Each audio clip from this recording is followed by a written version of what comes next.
It's very difficult to explain to people what it means to live as a fugitive. And that's what we were.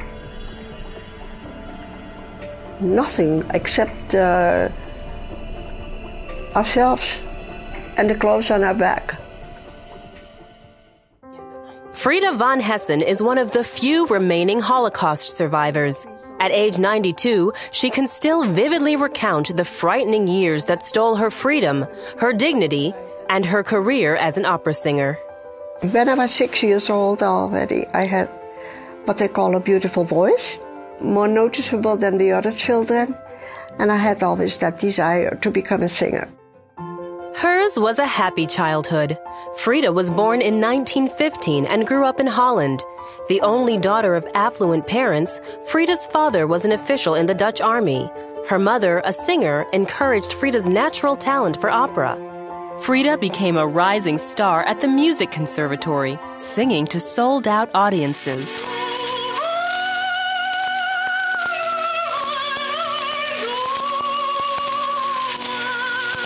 The Van Hessens were Jewish, but gave little attention to Jewish holidays or education.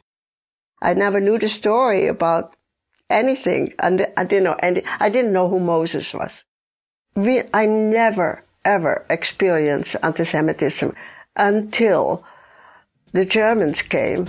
The Nazis imposed strict regulations for Dutch Jews. Frieda and her family had to wear the Star of David on their clothes. And as a Jew, Frieda was no longer allowed to perform for non-Jewish audiences. I had a dream about big black birds flying over our house, and I never knew what that meant. Of course, it was an icky dream, let's say it that way, and not very pleasant. In May of 1940, German bombs landed in the Netherlands for the first time. Overnight, Frieda's life changed from that of a concert performer to a fugitive who would be on the run for the next 4 years.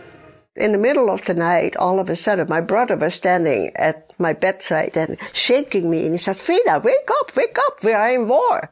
When we looked what was happening, those big black birds that I had been dreaming about, they came straight over our house.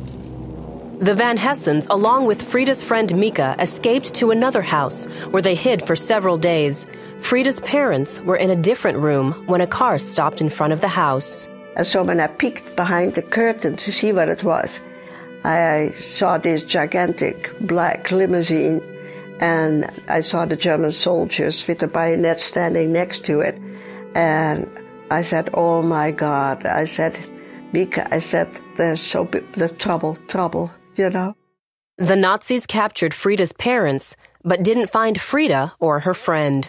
Frieda didn't know it at the time, but her parents were led to Auschwitz, the most notorious death camp where over 1 million Jews were murdered at the hand of the Nazis. The last time I saw my parents with the bayonet in the back, passing by my window, they never looked up. They were terrified to betray us, I'm sure. So they looked straight forward. And then, of course, I collapsed and I screamed. I just lost it totally. From that day until the war ended, Frieda and Mika lived in terror. They hid in 8 different locations provided by sympathetic non-Jews. Whenever they suspected discovery, they ran to another hiding place. The most fearful part of the whole thing was actually that we were 24 hours not knowing what is going to happen next. Like we were always whispering. We couldn't trust anybody. You know, you couldn't even trust family. You never knew. It could come from any side. Did you ever just feel like giving up? No. Actually, I did my exercises. I had an itsy tiny little bit of a lipstick, like a sample. I put some lipstick on every day. I did my ballerina exercises. And I wanted to look very pretty when the war was over, that I was knowing that I was going to be Frieda. And I always said, if they want me, they have to kill me because they can't get me alive. For 4.5 years, Frieda fought to survive. Then one day, it all ended. Let us pray that peace be now restored to the world, and that God will preserve it always. These proceedings are closed. We were just all of a sudden told that the war was over, when the bomb came on Japan. There was just a total rejoicing. The flags went up, the people were dancing in the street, everybody went crazy because there was peace, okay? But we were so afraid. We had been so long in this one room that when we were out and we had no roof over our head, right?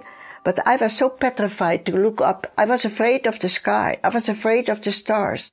I was just so scared. It was so big. And so, I guess that's how people feel that are lifetime in prison or something like that. It was very strange to be able to buy things and to go places.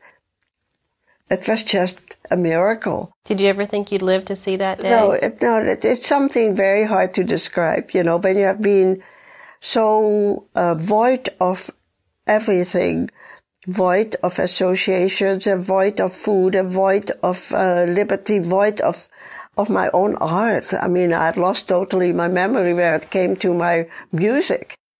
It took years for Frieda to pick up the pieces of her life. Nearly all of the people and places she knew were gone. 6 million Jews had been killed.